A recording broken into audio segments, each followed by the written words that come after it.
Well, good evening, Clock Nook people. This is Dwayne from the Clock Nook. Today we are going to talk about click springs.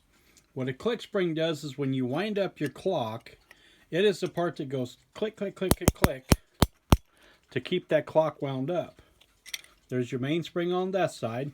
When you wind it up, that click spring winds up that mainspring. And then that unwinds. So when we get that mainspring all the way wound up, that's what powers the clock.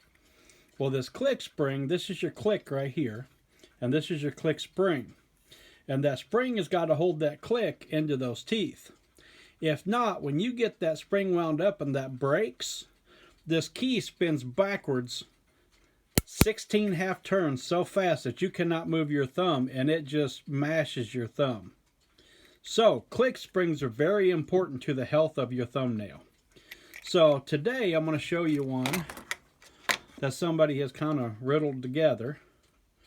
I'm not exactly sure how this thing is, why somebody would have done this, but they've got it just kind of wired in there, and that is dangerous if you ask me, because if that little guy don't hold or something comes off, one of these wires slips, that wire slips up or down, something happens with this thing, and that spring comes loose, somebody's going to have a bruised up finger. I've seen people even lose fingernails from those click, or from the key hitting them so hard. So we're going to fix this click spring. It's working now.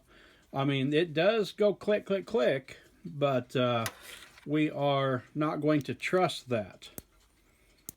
It does go click, click, click, click, but I don't want to trust that with a clock that I put out that harms somebody when that breaks. So that's what we're going to work on today. Little news about click springs. Have a good afternoon.